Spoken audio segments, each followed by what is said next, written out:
You are watching Access LaPorte County, Channel 97. Coming up next is the May 19th, 2023 special meeting of the Michigan City Tree Board. You can find more information for this meeting by visiting www.accesslaportecounty.org. I would like to call to order the special meeting of the Michigan City Tree Board here Friday, May 19th at 4 p.m. Central Time. Could I have a roll call, please? Dennis Britton. Here. Angie Nelson Deitch. Here. Betsy Elsesser, she's on her way to Iceland. Laura Henderson, I am here. James Millowitz. Here. All right.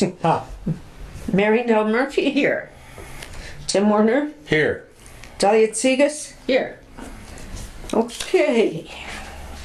We do have a quorum. Very good. All right, thank you.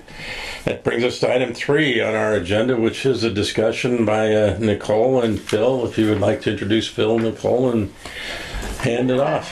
So this is Phil Graff, and I was introduced to Phil, I guess, from Jen Birchfield at Community at NERC. You guys all are familiar with Jen.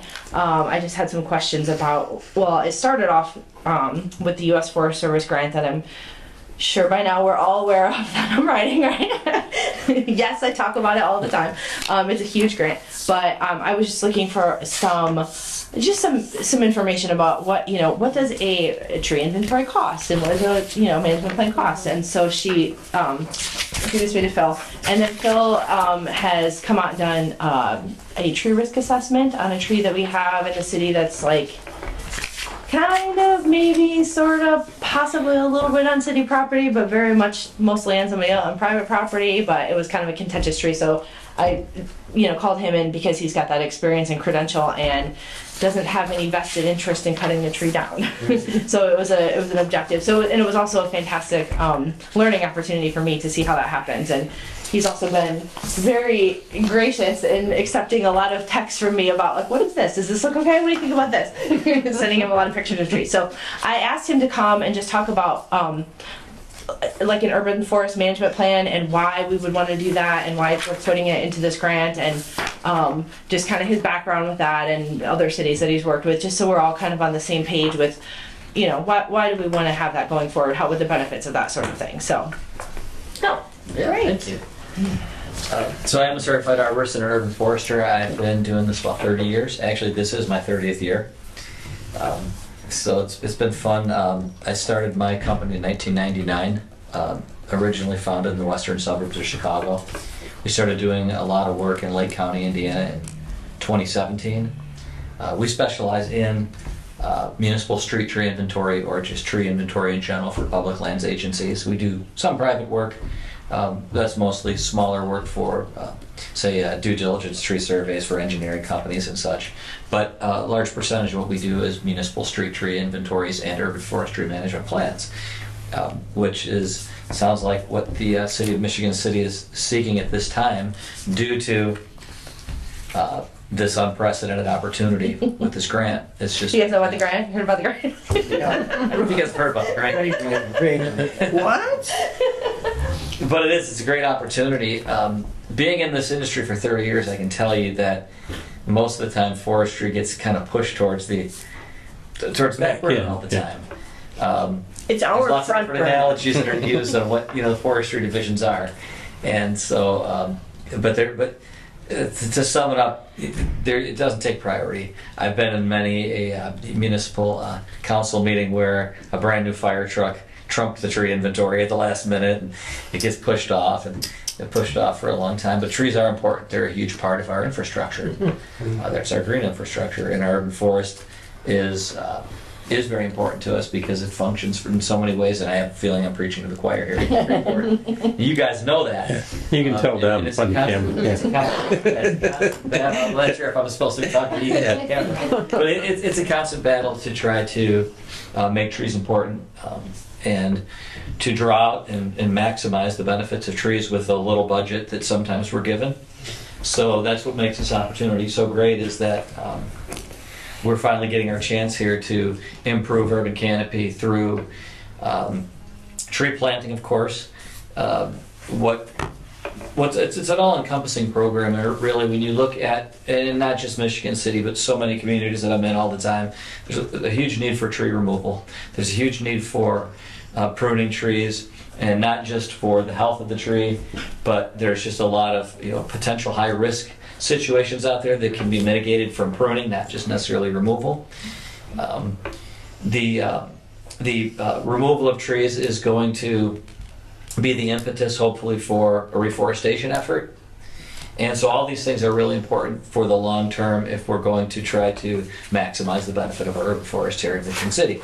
So in order to fully capitalize on that, I think Nicole's is, it seems like you just started here at the perfect time with the grant opportunity. Yeah. But the first thing that would be necessary, and I've been through these many times over the past 20 years, I should actually back up. One of the reasons that I got so involved in doing these projects was because of the emerald ash borer. I was back in the Chicago area in 2006 when the emerald ash borer was first discovered in Illinois. It was actually in the community that I was operating in. And so it was really devastating over the next couple of years because of the large quantity of trees that had to be removed and the dent that put in the tree populations and the overall canopy. So I worked closely with so many of my clients in procuring grant money and funding for these large-scale removal and reforestation programs to happen. That's kind of how I got into doing what I do, if you will, and that was back, 17 years ago. And then slowly over time just kind of specialized in doing that. There's been a lot of, I've worked very closely with the community and urban forestry grants in Illinois and in Indiana. And so what's so important to understand is that the first step that's going to be necessary in this initiative is the planning step. And the first step that's involved with planning is doing a tree inventory. We want to make sure that we know what we're dealing with before we start. All right, and inventory is important no matter what you're doing, whether you're trying to manage, 10,000 trees, or you're managing a fast food restaurant, a library, whatever it is. You can't manage something unless you know what you've got to start with. Do you mind if I ask a question right now? Do we inventory all trees or just trees on city property? That's my question. It's not necessarily feasible to inventory all trees within the municipal boundary of Michigan City because it involves too much private property access. There are ways you can extrapolate things like that, but what is going to be really important is that you inventory the trees that you're responsible for.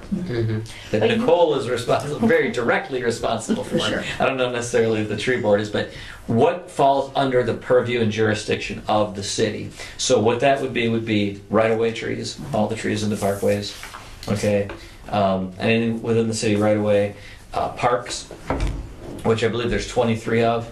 And I think Nicole sent me a list because I just started to kind of look at what was going to be involved here. There's 2 municipal golf courses, 2 18-hole golf courses. There's 2 cemeteries. What else? Village-owned properties, 2. City hall, police stations, fire stations, library. Whatever properties have managed areas where there's trees that you're responsible for. Because that's aside from access issues. The other thing is, you can only make decisions about what you actually own and are responsible for. There are things that you can do through tree ordinance to try to encourage private residences to do this or that, but it kind of falls into a little bit more difficult to manage situation. A couple situations that I'm aware of are trees that are on private property that are widowmakers, they're on the alleyways, and they fall, they're going to knock out the power lines. So who is responsible for, overseeing that? Do we engage in that, or does NIPSCO engage with that, or how do those problems? If it's a utility conflict issue, then NIPSCO can get involved. But now I just very recently started working with you guys, and I think officially the first time I ever worked for Michigan City was Monday of this week. In fact, I jokingly said we started our week here, and then we're ending it here too, right? Yeah. But I haven't seen your tree ordinance. Nicole has mentioned that it is something also that she would like to do, is to take a good look at that, maybe do a review and a possible rewrite of that.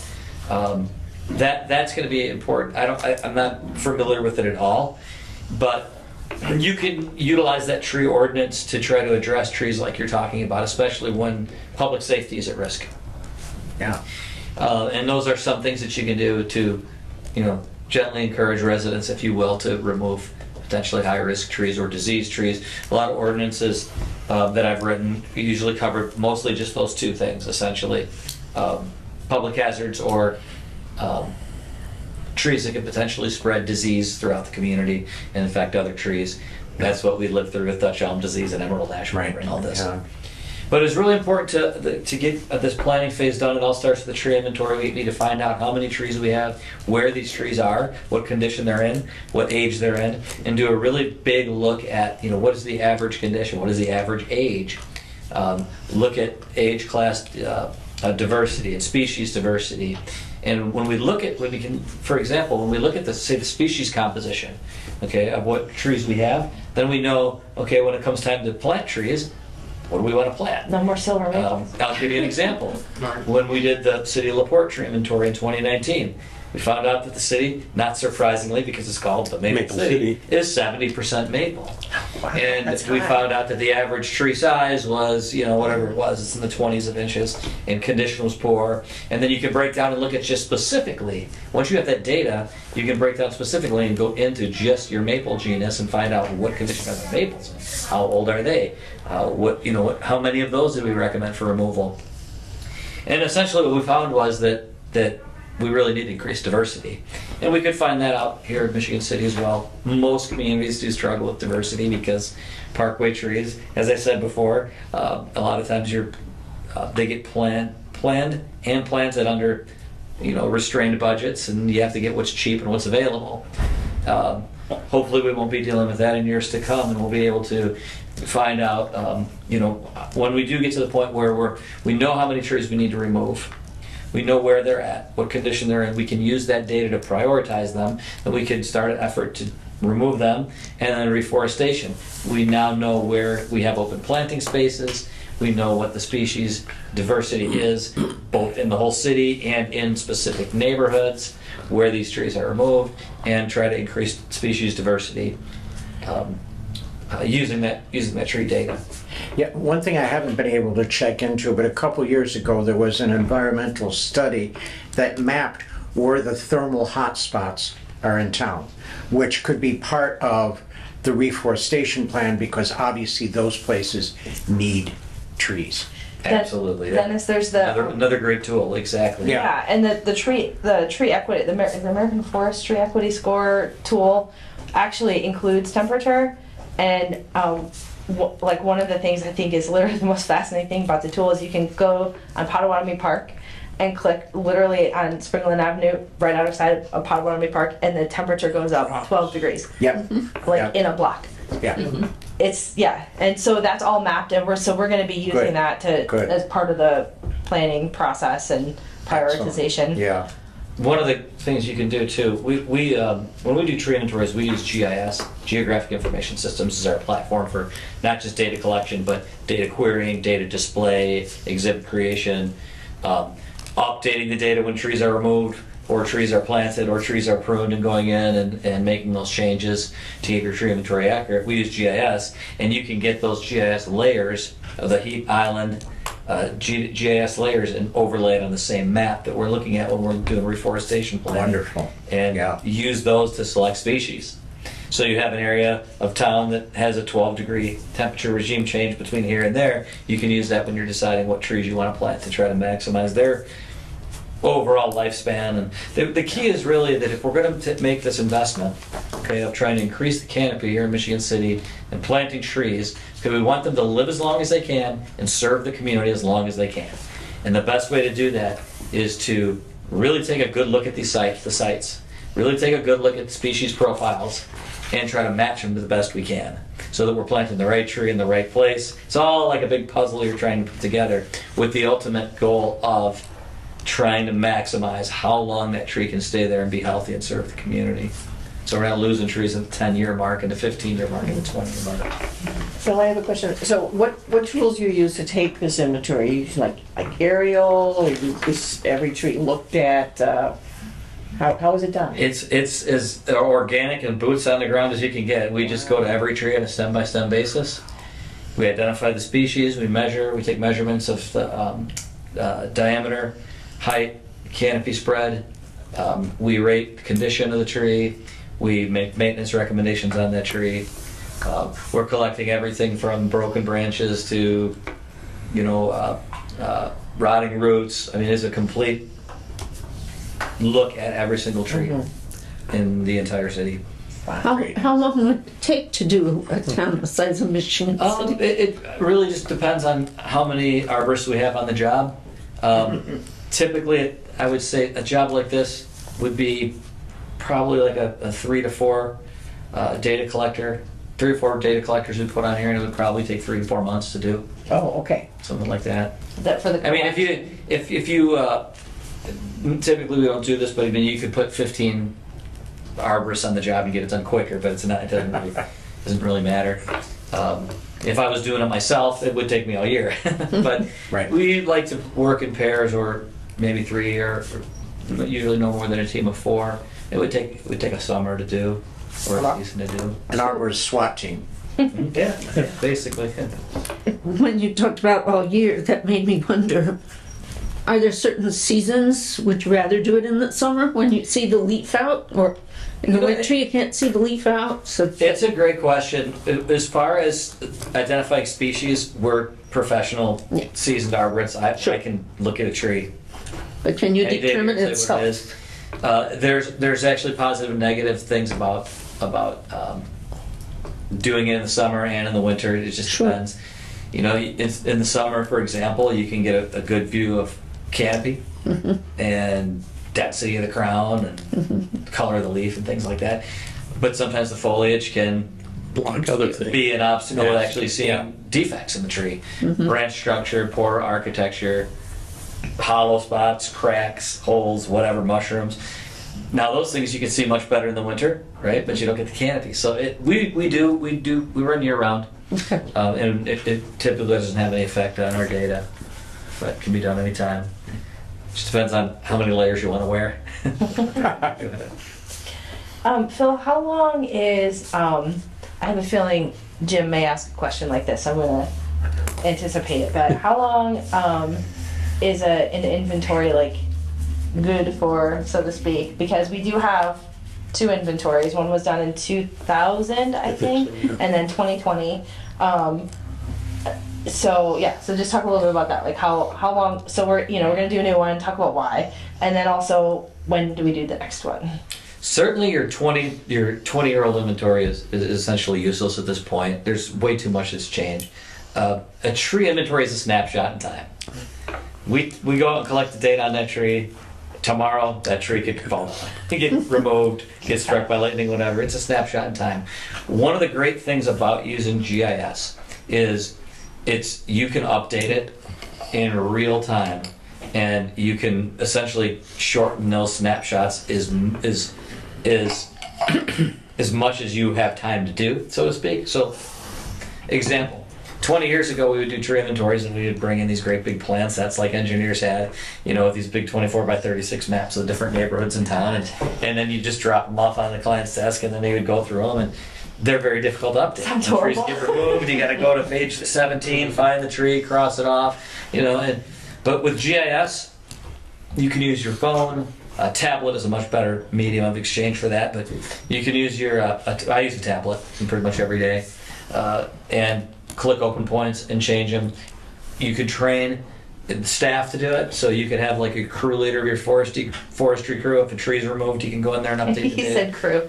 So Well, this that's day and what I age, was going to ask about interns, because I mean, my first internship was with the utility company, and that's all I did was go around the poles, damaged poles, and identify if they were rotten, if there's cable, phone, whatever was on those poles, and I did that every day the whole summer. I just drove around, and that's what I did. So I could see something like that being a good opportunity for updating tree day, remeasuring everything, taking a good look at everything.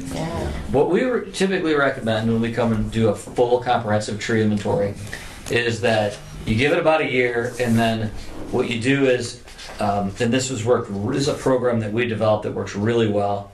You can subdivide the city into quadrants. You could do it. Quadrants seem to work well, and I'll explain why that is. But if you do like 4 different sections, you come in and then you immediately work on updating just quadrant 1. Okay, and then the next year you do quadrant 2, the next year you do quadrant 3, the next year you do quadrant 4, and then your data is never more than 5 years old. It takes the budgetary burden off of redoing an inventory every 5 years. You know what you've got a budget for. You go in and you just update the data. And typically what we like to do is, if you have a cyclical pruning program, which is something that hopefully we can get going on again, hopefully by taking advantage of this grant opportunity, we can get cyclical pruning program going. And what you do is you jump out ahead and you do that update of the zone just prior to that zone being pruned. So let's say we have a 4-year pruning cycle in the city. Right before you start doing your zone 1 pruning, you go and you update that zone. So you know exactly how many trees are being pruned, what size they are, what trees need to be pruned. The crew that's out there doing it can follow the directive from the inventory, and then you just kind of stay on that same rotation. We developed that and it works really great. And it just keeps, again, you know that your data is never going to be more than 5 years old at that point. That's how I wrote our timeline. Actually, I put I don't know if you were seeing my proposal, but I wrote it in the zones. That's the best way to do it. Pruning zones.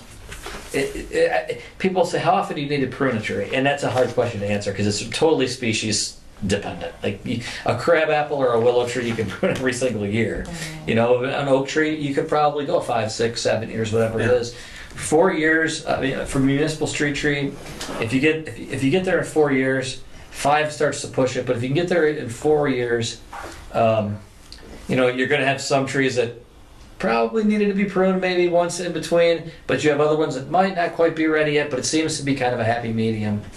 And again, it works good for updating data as well. Well, I think some of that can be remedied too by educating the general populace in regard to, if you think you have a tree that could be a widowmaker or whatever, this is a number you call, and are getting out to the community and educating people to that, which helps us with the job, you know. Why wait? Exactly. Public outreach, public education, that's all. Although I can tell you, but based on the number of phone calls I get, they found the number. They got it.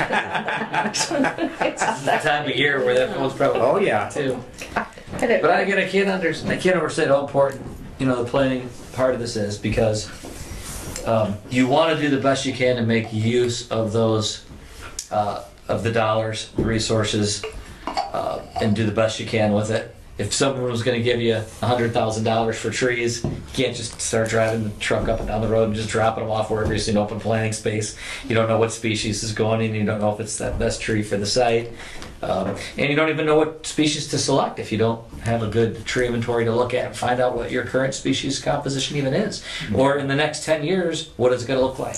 If we're recommending, I'm just going to throw numbers out for the sake of the conversation, but if you're going to be removing 2,000 trees in the next 5 years, what kind of trees are those? And what's that going to leave certain species compositions looking like? So are they trees you want to have in your population, or are they trees you don't? You know, and then being able to plan for what species go in and where, it's really important. So. I have a question. Oh, I'm sorry. Were you about to say? No, okay. And not for you, Phil, but this 2020 tree inventory, I don't know much about. I don't know if anyone does, but like how extensive was that? It was citywide. I remember looking at it when I first came on the board, but it was just a booklet that didn't have any electronic data available. It was just a list of trees, and it wasn't very clear if they were all right-of-way trees, if they were in any of the parks or anything. So it wasn't a look at every tree in Michigan City. I don't think so. Well, it was only right of way trees. Okay. Yes, there are no because parks. It was DOT funds. Yeah, so no parks, not the cemetery, not. I don't think alleys were in there. Yeah, I don't think so. Just and then so I do have it in the GIS. The city put it in GIS. Oh, did they? Okay. But was never collected was a physical location, right? So there's a GIS dot for block it. to block or something. But if I was gonna print it out into a table and send a crew out and say go prune all these trees, there's no location. So they'd have to have a GPS and then navigate themselves to each point. They never said 1701 Franklin or whatever it might be. Yeah, and it wasn't Extensive. extensive. Was there a health data? Yes, there was some health. I showed it to you, right? I did. Yeah, it was Somebody it was saw that. you did show it to me. It was very limited. Yeah. Yeah. The information taken on each tree was very, very limited. And as you said, the address and the relative location once you get to that address, because a lot of homes have 4 trees in the parkway, 2 on the Yeah. left side, 2 in the front. I mean, there's just no data on that at all. And then I don't believe there was. I'm trying to remember there was only about 4 or 5 fields in the Yeah, on each it- tree. Well, it was definitely not done by arborists. That's what you can tell. It was done by an engineering firm. I assume they just had the lowest bid, and that was what they did. And so, I mean, it's not terrible, but it's certainly not particularly useful. Okay. Yeah. Yeah. So, I met your former forester, your predecessor. Jessica. Yeah, at the we were at the Indiana Arborist Association annual conference right after that was done, and we got to talking about what we do, and I remember her just being like, "Oh, I didn't know you guys did that. I didn't know you were around here." Yeah. So, yeah. Oh, I was surprised too when I was local. I wish I would looking. have met you before. Yeah. So, Yeah, to have an urban forestry firm in the county is Right. a lot of them I was calling like Yeah. in Colorado or I'm right here. it's really cool. May I ask a question? Please do, Jim. I'm wondering if he's you in that could camera. walk us through this budget of hers for this grant and explain what these categories are. Is that a different? Okay. Yeah, you said you want me to talk about the budget? Yeah. Yep. Yeah. So the budget, that's Jim, we're talk behind me, like he's over there. I am omnipresent and I'm watching everything you do. He's everywhere, so don't worry about it. So the categories are the U.S. Forest Service is their template. You're required to use their template, and those are the only categories that are allowable categories. So the personnel, fringe benefits, travel, equipment, supplies, and contractual. So that everything you do has to fall under those categories. So that's the kind of the first explanation. Some of these numbers are guesses based on that I don't know. some of the I just don't know. So I kind of looked at how much certain types of trainings are. So arborist certifications, risk assessment trainings, chainsaw, like proper pruning techniques. I would like to get, if they're interested and if it's a possibility, I would like to maybe have some of our street department staff trained to do some things because they seem to be very interested in working with our trees. So I just sort of and remember, Jim, this is also over 5 years, so this is a total amount for 5 years. So I know that that's a giant number, but it comes out to about $200,000 a year, which is about $6 per person per year. I calculated that out. So that's the training. That's what that is. Just kind of looking at the average amount of trainings and then just kind of extrapolating that out over 5 years. Well, that's travel for training. So I have the same amount for the actual trainings, right? So that we can get places. I don't have a travel budget. I have no budget actually. Let me get to more to my quite specific questions, Okay. if I may. Yeah. When you talk about shade trees and playgrounds, is that for the planting of trees? Yep, there are 2 playgrounds that are going in, 2 new playgrounds that are going into the city and are in these disadvantaged areas. How And many trees are you talking about? well, I calculated that so that the standard amount is $150 to $200 a tree. I think I have pared this down a bit because I got 1 playground plan today. It's about 100 trees, but I think I pared it down to about 75 after I looked at the plans today. The Fetters Alley Park, that plan will not come out until after this proposal is due. So I have to guess. Okay, and then there's apparently $25,000 to purchase those trees, and then another $25,000 to pay a contractor to install the trees. Okay. I guess. And what is structural soil cell systems? I do not understand that. I never heard of that. Yep, structural soil cell systems are, so you've been in the downtown areas of Michigan City where there's those tree grates. They're like the metal grates with the trees coming out of them. Right. Okay, so many of those tree grates are broken, or the trees are dying in them. They call, what do they call them? Silva cells? That's the good ones, but they call those colloquially like tree coffins. Oh, tree. Something like that. Yes. Yeah. Because a tree that is planted in one of those cells tends to not live very long. Its roots get, just constricted. There's not enough space. It gets compacted. So I'm anticipating, once again, until we actually have our inventory and our plan and we assess all of that stuff, it's kind of a guess. But just my walking around and looking at, a lot of them are broken and the trees are in bad shape. I'd like to replace any of those with Silva cells, or there's a couple of brands, but they're basically these structural, they're really cool. They're like these plastic, how would you describe them? They're Small engineered environment. There you go. It's like an engineered environment to try to get the tree to get established quicker, and where you see them most and where they're recommended most are in those like really, really, really urban, like when you're like downtown, and there's just concrete everywhere. You have no penetrable soil anywhere. You don't have any nutrient recycling. You get no organic matter feeding the tree. And you basically are just creating a tiny little micro environment for the tree to live in. But we don't expect, in those spots, now this is kind of runs a little bit counter to how I was presenting earlier about trying to maximize the lifespan of these trees. These are specifically sites that you're really not looking for long-term occupancy. Okay, they're essentially sites where you're like, we don't have a great big grow space for this tree to grow, but we need something here for all the reasons we need trees. So we're just going to try to get 10 years out of this tree, and that's where those things are really helpful. So does it concern you that you are allocating $200,000, 20% of this grant, roughly, to these temporary structures? No, they're not temporary structures. The tree that you can replace the trees in them. Yeah, the trees themselves are temporary. Yeah, the structures are permanent. What they are is they're like you said, like an artificial environment or whatever, and they keep the soil from compacting. So you can take trees. But I've been reading, just to kind of push back at you a little bit. I've been reading some case studies, and they're getting longer than that out of them because of how they keep the roots from being squished. Mm-hmm. Yeah. So I want to be able to repair those. If we're going to do this, and I my thoughts on this is literally an unprecedented once in a lifetime opportunity to deal with every tree in the city. And some of our trees in the city are in concrete and in those grates. And so why would we leave those out of this plan when we are being given the opportunity to have the money to do that? So I'm not concerned about that too much. Yeah. I have another question about the 500 trees per year for 3 years.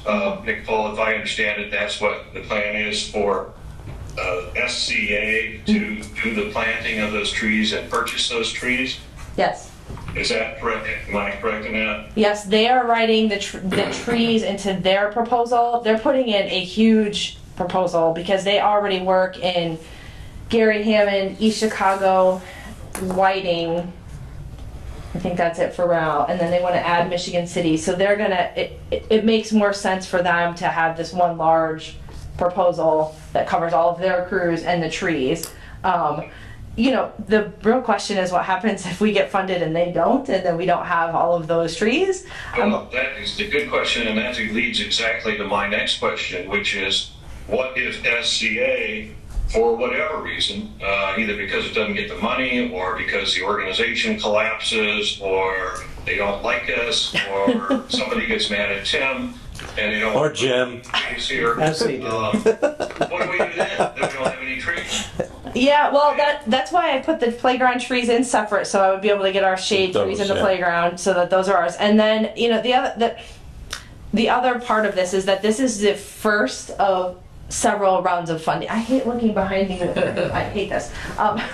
This is the first of several rounds of funding. So this is kind of like the first big one, and then there's going to be a state one. So then the states themselves will be able to request money. So that'll probably be more like the community urban forest, like the CUF grants that you guys have already gotten before, but bigger, I assume. And then there's going to be GLRI funding, and there's going to be what else is coming down? There's going to be several other funding opportunities. So if One for Trees Forever, I've heard. Yeah. Have you heard about that one? Yeah. So there's going to be other funding opportunities. So if we are ending up short of trees and short of people to put them in, I guess the answer is we write another round of funding, or Jim plants them all. Confidence that SCA will live up to its expectation here for us. I have a high level of confidence in SCA. They've been around a long time. They work nationwide, and they've got this urban forestry crew model like dialed in. Like they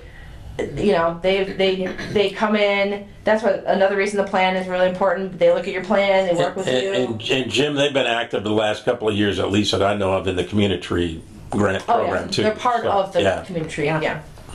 And they're incredibly professional. So that's kind of the other piece to this, is that the SCA is, I mean, obviously they're interested in urban forestry and some of the other initiatives they have, but they're really a job preparation, a skills-based nonprofit. So and that's why some of this funding is for them too, to get them their arborist certifications and things. But they are also exposed to lots of professional development as they're doing this sort of thing. So they learn public speaking. They learn, like they will come to our meetings. They will present at council meetings. That's part of the expectation. They hold public events. So they do volunteer plantings with the neighborhoods that they're working in, and they go, door to door and talk to the folks and have them come out, look at the trees. They talk to the kids riding by on their bikes. Like, their mission involves so much more than just planting and watering trees. They're very good at that. Yeah, and that's what a group of them did at NERC's office when we picked up the trees, Jim. There's a group of 7 or 8 of them. SCA planted one tree to show everybody was picking up trees, how the trees should be planted, and they gave the discussion. So that was the presentation part. And were you impressed? Yeah, yes. I was. We were really impressed. Yeah. They're really good. And to tell you too so the guy that I'm working with at SCA, his name is Leo. He was an SCA kid, so he went through and he worked in Gary or Hammond, on a crew, and then he ran the crew, and now he runs the entire Chicago region crew. So so it's like really established. Makes you want to cry, but it's awesome. So, and he's awesome, and he's incredibly professional and just great to work with. So I have a lot of confidence. Yeah. They're not as cynical as, other people might be. No. What else you got, Jim? I'm cynical about. I wouldn't even know. For a second, I wouldn't allow the fear of an organization like this just not wanting to partner anymore or going out of business be a deterrent, because there's other organizations that are very similar to that. I can think of 2 off the top of my head: Open Lands and Green Corps out of Chicago are always willing to partner with people all the time. I've been seeing that networking. Green Corps is excellent. Already. I'm seeing that networking happening already just in the early stages of this grant project. I don't think you'd have a hard time finding someone who would pick up the slack if you needed them to. Yeah, and I've worked with a lot of federal grant programs too, Jim, like a lot of them, and there's always, if something happens that you didn't anticipate, you ask for a grant modification. You gotta tell them why, you gotta justify it. You can't just be like, we changed our mind. But if you have something that comes up and you need to do a modification, either moving things from one line item to another or changing your partners, or the funders want to make sure that their money is being used in the way that we all agreed it would be used. So they're not going to be like, well, that sucks for you. SCA doesn't like you. That we'll say, okay, we would like to modify our grant, modify our MOUs or whatever it is. So there's ways to deal with those issues. Well, I hope it turns out to be a beautiful relationship and a very a good one for the urban canopy of the city. But I have to confess that I have my overall concern with this, and I appreciate all of the time that you put into this and learning about this and devoting to coming up with a plan for the grant, which is very important, obviously. But I'm concerned that the city spent a lot of money in year 2000 on an inventory, an extensive inventory, called for planting 165 trees a year. And apparently, there was absolutely no follow-up on that, and that inventory was wasted. And then in the year 2020, there is some sort of limited inventory, which I've never seen, and to my knowledge, it was wasted. a lot of money was spent and not any, the trees never went in the ground after that. And I certainly don't want us to repeat that experience, and certainly looking out for the taxpayer's dollar here. Also, I think that we want to make sure that our prime imperative of getting trees in the ground is satisfied here. And that's not to say that I don't think an inventory is important, but I am a little concerned about that, making sure that we actually get the end goal done here. And I think you understand what I'm saying. Yeah, I do, and I would follow up by saying that that's, to me, why you have to have the management plan part of it, because I mean, like, I have that inventory. That was the first thing I asked for when I started. I called GIS and said, "Where's this inventory? I know, Tree Board said it existed. Jessica said it existed. I can do nothing with it. I mean, I could create a plan based off of it, but that would be the next step, right? So I agree with you. An inventory for an inventory's sake is not really something that's very useful. But when you then follow it up with a plan, okay, so based on this inventory, we are going to do these things, then it's very important. You can't have that plan without the inventory, and if you don't have the plan after the inventory, you're not going anywhere with it. So that's why that's why I want the plan too. Yeah. That way, if I fall out of a tree and I'm not here anymore, or the street department pushes me out, Jim, the best way for us to get additional funding beyond what the city can provide is for us to get grants. Yeah. And the only way we're going to get grants is if we have an inventory that it gets us a plan. So that's why we need to do the inventory, and that's why inventories have been done in the past. And whether or not they've been followed through in the past, that's the past is what's past. Now we're moving forward. Yeah. Well, right? I'm not questioning the doing of the inventory at all. I just am concerned about what comes after that. Making sure that we get a sufficient number of trees in the ground, and that a sufficient amount of the money is allocated for the planting of trees. And one of the ways we can guarantee that is for you to stay on the board and keep pushing all of us. All right? You don't push me out of a tree first, right? No, I'm not going to push you out of a tree. In fact, I'll hand you a shovel and say, "Okay, let's go like we did last fall." Yeah. But it's also, Jim, not just the planting, but we have a very serious need to do some maintenance pruning right now. Oh God. I am chasing the street department all over right now. They're cutting down trees left and right, and I'm like, whoa, we can prune that. Hold on, wait a minute, stop. Yeah, so we need to do some pruning real bad, and that's why, you will see I have a lot of money in there for that. That's a very expensive thing to have done. Some of our trees, I'm going to look at this oak on Monday that is like the biggest oak I've ever seen in my life. It is incredible. It's in Edgewood, and it's kind of like here's the NIPSCO lines, and it's like this, and it's, so it's going to be, that tree right there might take a good chunk of what we have allocated for the rest of the year for tree removal. So that's a big part of it. So it's not only just planting trees after this plan, but the plan is going to tell us what needs to be pruned and what has to go, and, kind of prioritizing. And that helps me, because right now it's like we're going on a tree to tree basis, and I'm like, no, hold on, stop, that doesn't need to come. But if we have a plan where it's already been assessed, we can just kind of, it makes it easier for us to work together too, because the plan has already done those assessments. So. Well, if you're as you probably can guess, I would advocate putting more of this $1 million for the purchase of trees. I think 75 trees for playgrounds is woefully inadequate. Well, because if I'm a member of the public and I look at this, I'm just Joe Q taxpayer out there, and I read the story of the newspaper that says Tree Board's getting $1 million for trees. Well, how many trees are they going to plant with that $1 million? 75 trees. No, that's not what it is. That's not what's happening. Of everything. No. I get it. But we're gonna plant. It's kind of taking the 20,000 feet view of things. Okay, how do we cut them off?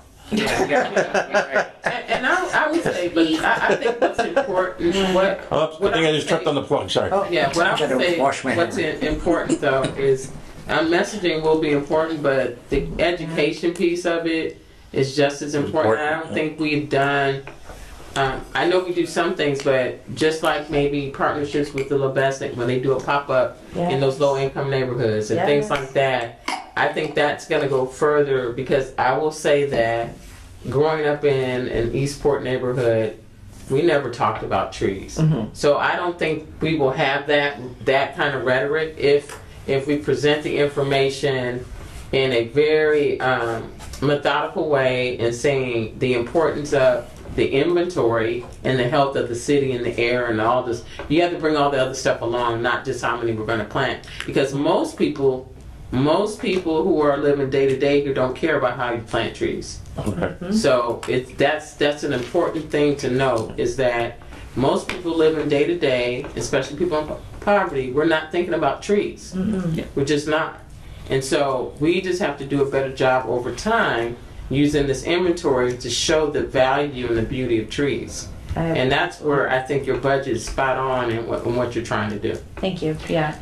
Well, and the new trend now is showing how environmental efforts are also economic efforts. It has to be, because just like Angie said, if you're living day to day, okay, that's great, the birds live there, awesome, but like, how is it going to reduce my NIPSCO bill? It's going to reduce your NIPSCO bill if you have trees there. Exactly. And that's what people need to hear. I mean, some people care about trees, but a lot of them, a lot of people, and don't know how to take care of the trees. I was just going to say that article that I sent out at the University of Vermont study, like people were like, oh good, there's another thing for me to have to mess with, thank you very much for that, like, so that I agree, and that's why I'm trying to convey in the narrative that, we literally have to go door to door talking to people. That's another piece there is when the street department or anybody else, I don't pick on them, but it just shows up and a tree is gone, it can go the opposite way too. You didn't talk to that person and you just took their tree away and you didn't have a conversation with them. And so having the conversation on both sides of it, we're going to take your tree, we're going to give you a tree, whatever it might be. You just have to build those relationships. And I think Student Conservation Association that's one of the best things about, because they're just in the neighborhoods and they're planting trees, but they're walking around, and they're like, hey, come over here and look at this tree, let me tell you about this tree. They're trained for that, for that task, and we have to have it, because I'm only one person, I can't do all that, but I agree with you, got to have those conversations. And we're gonna plant more than 75 trees, Jim. It's just, if I put them in our grant and they put them in their grant and we reference each other, then the U.S. Forest Service is going to be like, hold on. And then what if we do both get funded, and now who is going to plant those extra 500 trees a year? That just happens to be at one of our parks, Jim. That was all that 75 trees was. Just one of them. 2 parks. Yes. I'm curious, under Task D replanting, it says plantable white spaces will be replanted. Approximately 500 native trees will be planted. I didn't bring the extra for a minimum of 2 to 3 years, so that's 1,000 to 1,500 trees. Is that in addition to what SCA is doing? No, that is that is what they're doing. That's what they can. They have estimated that they can handle in terms of planting, watering, and mulching. Okay, and then also doing the other. Less than we were talking about before. Well, so the reason, so it's 500 a year. They're not going to 2 to 3 years instead of 4 years. Well, here's the reason for that, because yes, they won't be here the first year because that's our planting year, and then they'll plant 500 trees in year 2, and then they have to water and maintain them for the next 3 years. We can't plant in year 5 because then I don't have anybody else to water and maintain. Okay. That's why. Now, that being said, I did talk to SCA. They're investigating a way to get crews in for a 6th year.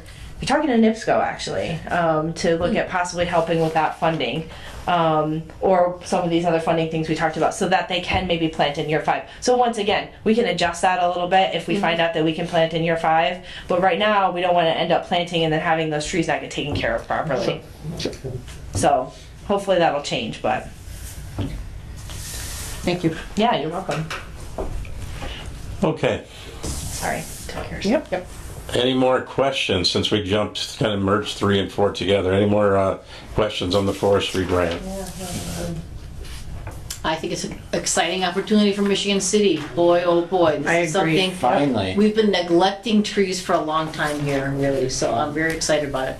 Absolutely. Thank you. I am too. And Phil, thank you very much. Yes. For the information. It's great to have you come in and talk to all of us. So at that point, any more questions on the forestry grant? All right, then we'll move on, if it's okay, Nicole, to item 5, letter of support for the SCA. Yep, so I Tell sent us what that, you need. I sent that to you guys. I just need a motion to approve me signing it. So I Do we can. have a motion? I so move. Second. Okay, all those in favor, say aye. Aye. Opposed? Okay, unanimous, so. So I'll sign that, and then they're gonna send us one back too, so we'll include that with ours. And I think also Community is gonna do a letter of support too. We're not directly partnering like we are with SCA Community, but we're gonna be kind of tangentially partnering. So we're gonna just support each other. So it never hurts, right? It's a letter. Good. Okay, next, scheduling for farmer's market. We had talked at our first farmer's market about having every First Saturday. first Saturday of each month, except for July 1st, because of the 4th of July holiday, which will be the 2nd, July 9th. Does that work for everybody who's able to make it the first Saturday of the month? And I think I cannot do June. I cannot either. all right, I will be able to do June. I'll be able to do every one. I can be there, but I won't have seedlings because I'm going to be gone the week before. So I'm not going to have any freebies, I don't think.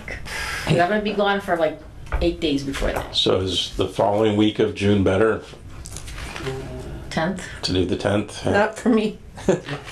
Not for me. All right, then let's just keep it June Keep it 4th, and Put it on whoever the third. can make it. Third. Or Not third. June 3rd. Yeah, I can make it.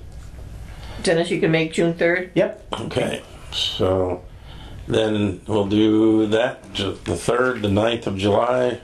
The And then 9th of July? the first Saturday for the rest of the August, September, and October. So who can make, wait, the 8th is the Saturday. Yeah. July What's 8th. wrong with my calendar? You just You want to be at the farmer's market on a Sunday, I right? guess. I could be there on the 1st.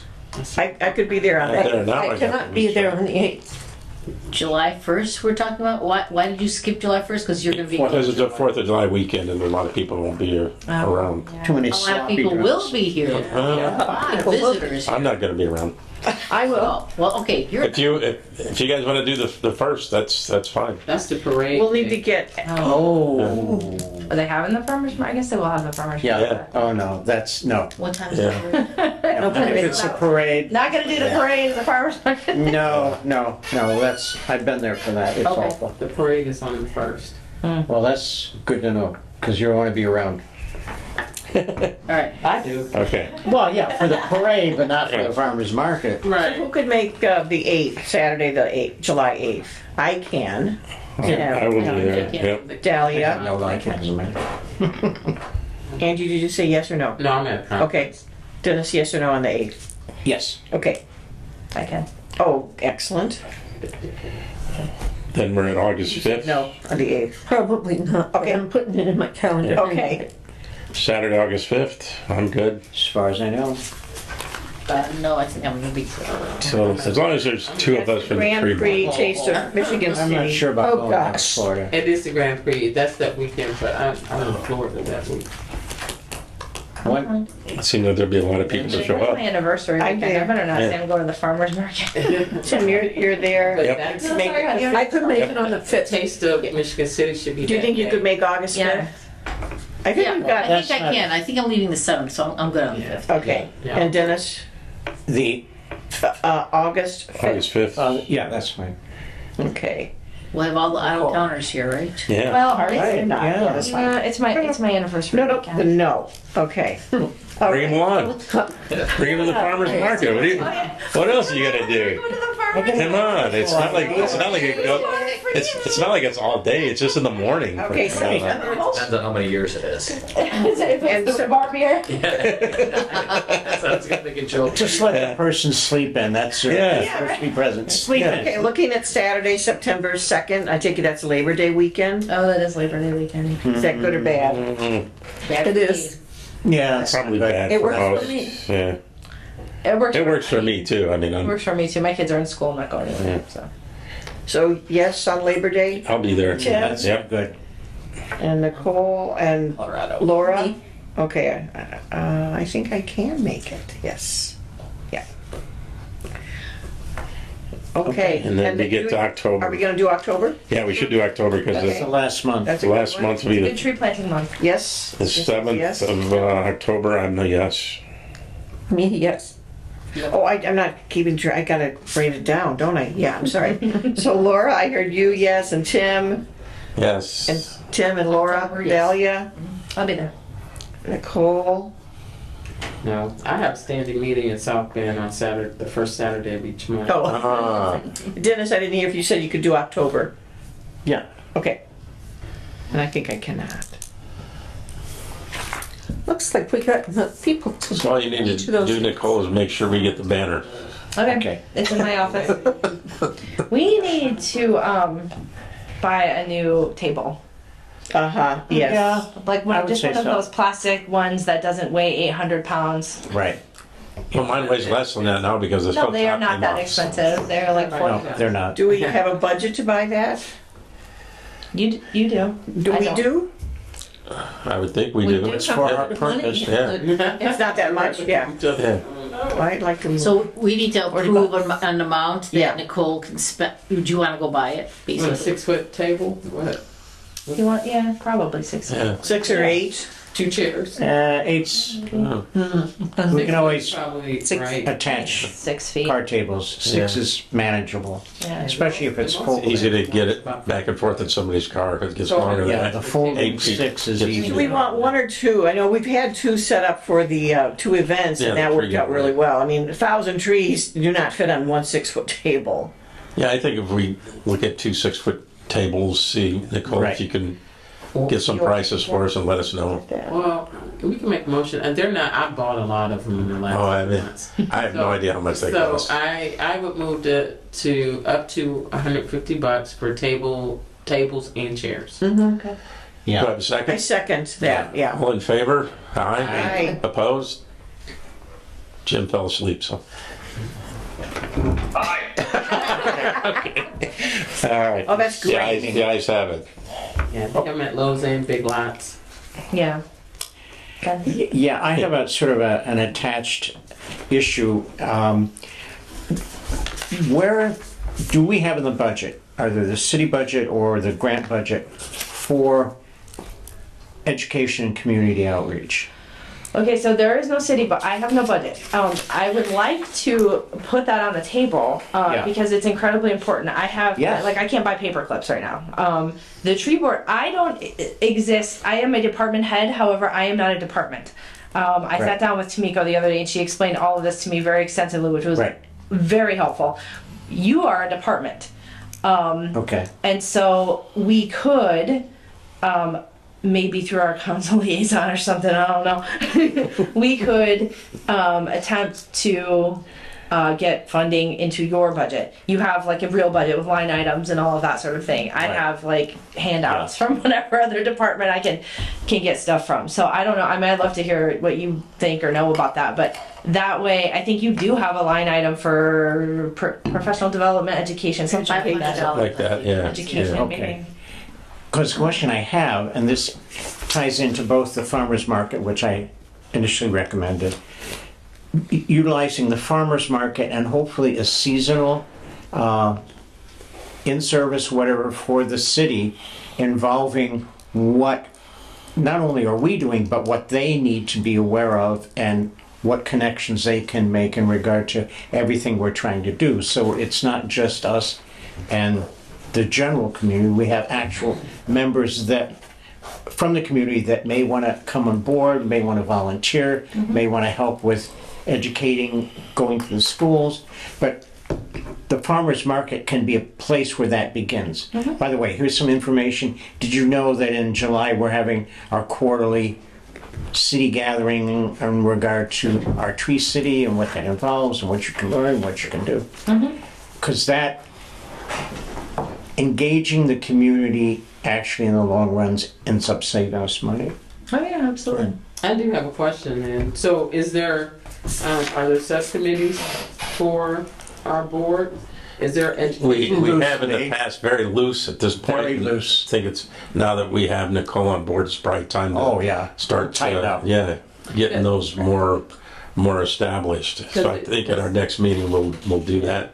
Yeah, because if you have a subcommittee, that's where you can engage additional people that don't have to be on the tree board Right. to be on those committees, and then Right. you have your Just your have volunteer core group for different things. That's an excellent item for the next agenda. Yes, it is. Or for a regular meeting, is talking about it. Committees Committees and subcommittees, yep. Part of that can involve us engaging, for example, my connections with the Master Gardener Program, my connections with the Botanical Gardens, and people that need volunteer hours that can use their hours with us as volunteer hours. Yeah, absolutely. Yeah. And the Promise Scholarship. Yeah. Oh, yeah. Sure. Absolutely. And the Master naturalist, I was gonna say volunteer hours. There's a Master Watershed Steward program. I mean, I have a Yeah. lot of those connections too. Right. So I'm not letting you off the hook yet. So then we start talking budgets in June. Well, you got to talk that over with the administration first. It doesn't come to the council. You have to have that with the mayor and the controller. And once you do that, it will come to us. So we're not on the front end. That's with the decisions are made at the administrative level Okay. for this So- year, at least. Can that be a committee Yeah. to In talk fact, to the? Because that would just be working with the mayor and the controller. what I would like you to do is to start developing what you think you need. Okay. I think we talked about that last time a little bit. I So have some notes. by the next meeting, if you could have kind of a idea of what kind of budget you want, one that we think is great and that Jim will say isn't enough. Yes. Okay. Okay. All right. I will work on that. Okay. Flyer for community program is the next item. That's something that Betsy mentioned last time. It's something we could hand out at the farmers market because we're asking for people to sign up for it, but we don't have An informational packet. an easy way to, oh, here's what it is, which is whatever comes to the top of our head to explain about it. Yeah. So I would suggest you wait until Jen Birchfield actually has her community program put together, and then you'll just have the details from her. She's not ready yet. So I asked her, "Are we going to have one?" And she said yes. She doesn't have as much funds as she had for the spring one. There was a counting error or something. I can't remember what she said, but she does still intend to do it. So we need to decide too, like who are we marketing it to and how, how do we want people to ask for trees? Are we going to prioritize in any particular way, or, I don't know. A lot of communities do it all kinds of different ways. Okay, what we have been doing so far, and what we were planning to do, unless we get another plan, is we have people sign up at the farmers market. Right. Just, Okay. yeah, I want to So- agree. That's If you're interested, sign up. Could we put a Google form on our Facebook page to have people sign up? I could look into that. I can do it. Yeah. Yeah. I can do it. Okay. Yeah, absolutely. Well, that sounds good to me. so. You talked about Jen, and I know last time when we got the trees, she had talked to us about how we need to, or should, I don't know if it was must, show the volunteer hours and time like that. Do we need Yes, to she get needs. that together for her yet? For the last time, For last year before we put it in this next grant? I don't know. I assume Can if you- you haven't, then yes, you should. Can you find that out from her if it's a must or a if so? Yes, she did ask me. So she and I actually went. She had a couple of leftover community trees that didn't get taken after this last round, so she gave them to us. One of them was going to Dennis's house. So I went and got them today at NERC and brought them to Michigan City, and then we're gonna plant them and all of that sort of thing. So all of that will be They matched. had it too. Yeah, so we'll add all that together Okay. as well. Because I do have a list of all the volunteer hours. And Yeah, that, just get that I to me. will. I will do that. Yeah. So yeah, I believe we put that on the Tree City application. right. So that's, and then, That's right. then the donation by Clay, like my service Right. maybe. Yeah, I've got those Shipping hours. and all that That's stuff like that. that's what I mean. I got those lists from him, so Yeah. I'll have all it together for our next application. Fantastic. Yeah, that'd be great. Okay.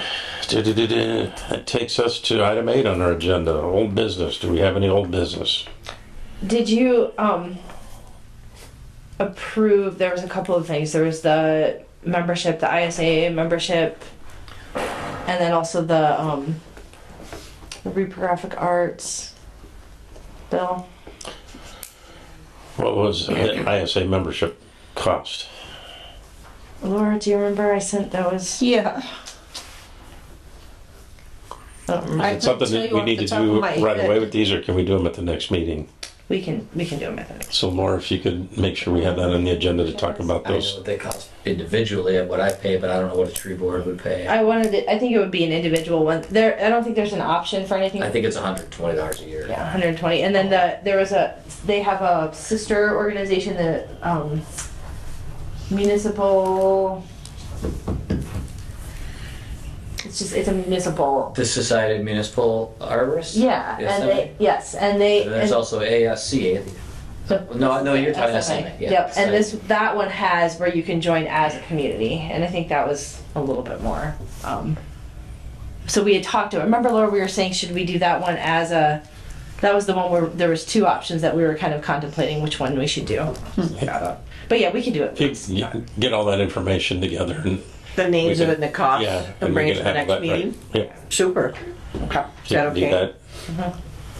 All right, any other old business?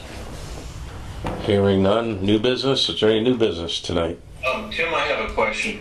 Yes. You have to vote on the proposal for the grant in terms of the budget allocation.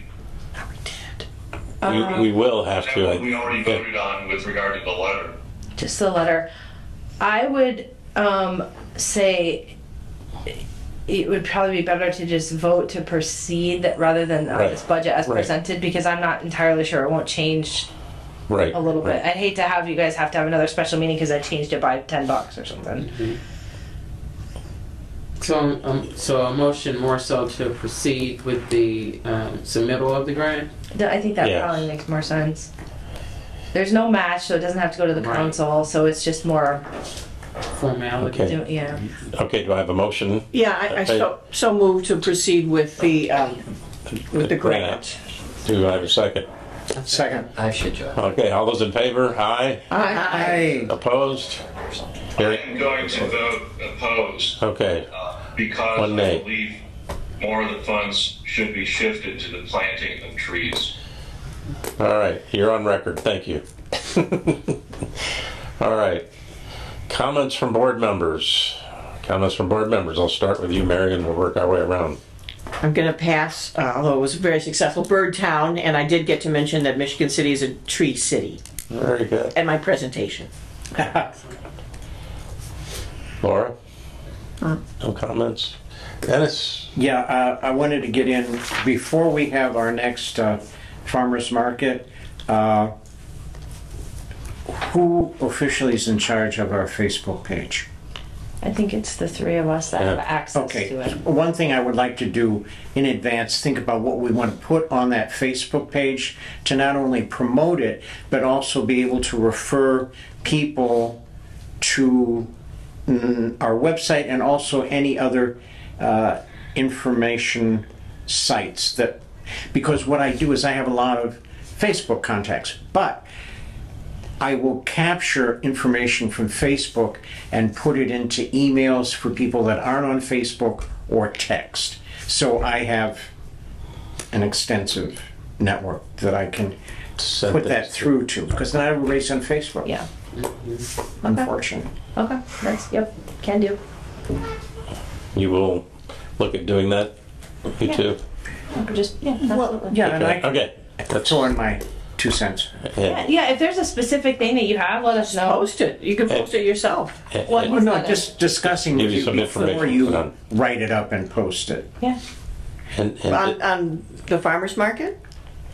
On the farmer's market and the other things that I just mentioned, you know, making that presentation also an informational thing to refer people to other aspects of our board and All right. tree program. okay. Anything else? Sure. No. All right, Dahlia? I do have a tree board page on my website, which Oh, I will good. gladly put stuff on, but I am not on Facebook at all. So Right. just send me something and I can, I have pictures of us at the tree giveaway and whatever. So But again, that could be something that can be included in Linked that into Facebook. Facebook to your. Yeah, to it would refer help them. if he sent us what if you write up what you want, and send it to us. I'm just saying, Them and me. as an example, Yeah. there can be reference to her Yeah, link her page. page. Links, Yeah. that's all I'm recommending right Yeah. now, without having to write it up. Okay.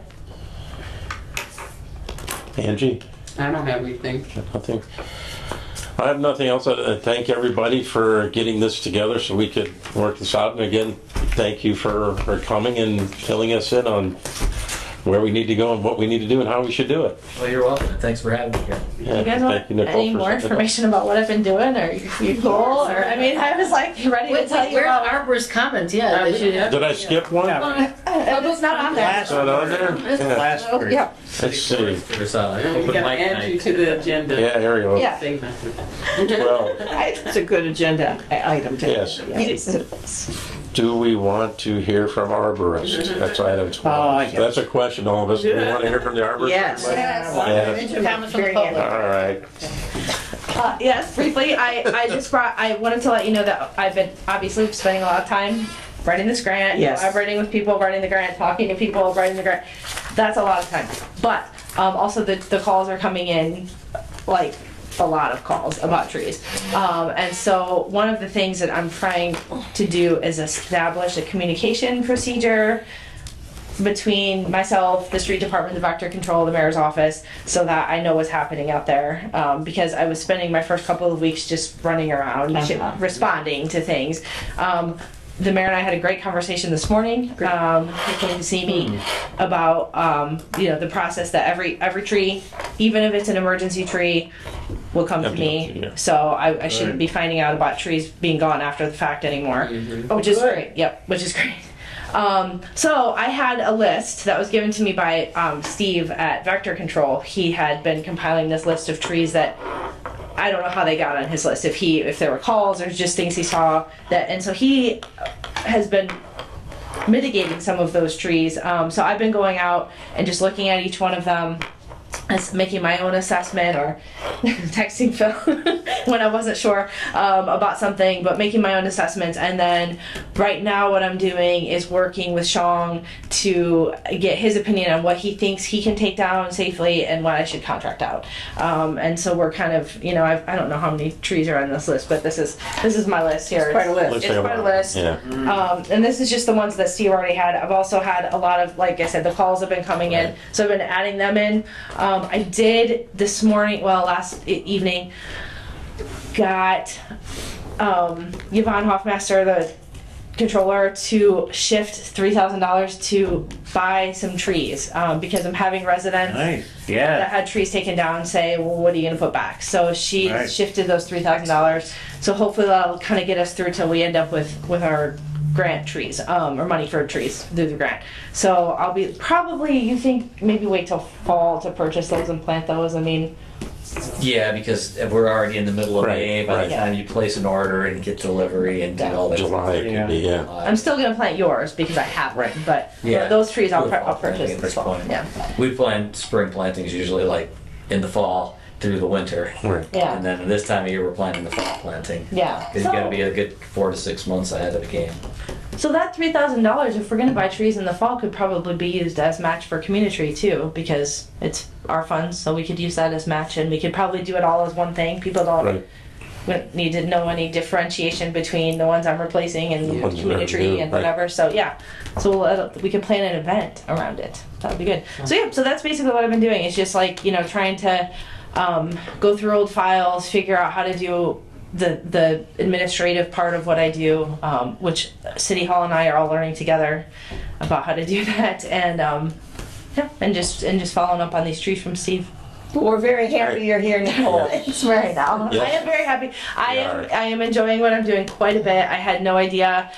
I remember when Tim called me for this interview, I was like, Tim, I'm not going to come to that interview. I'm not going to do this. And he said, yes, you are. Come on. You're going to talk to me. And here I am. I can't, it's like all I talk about now is trees. It's ridiculous. My kids want to kill me. Seems like a great fit. Yeah. I'm really enjoying it. It's really fun. And I think the city really needs some attention. And it's Yes. just been, Yes. Yes, yeah. there is no doubt about it. So And thank you. we thank you Thank for you. for coming into our our nightmare in helping us. No, it's nice. I am actually, this is like my favorite thing is being able to work with you guys. So I'm very happy about that. So, Very good. so if you have, trees or whatever, send people my way. I've got the website all updated now. Tell everybody out there.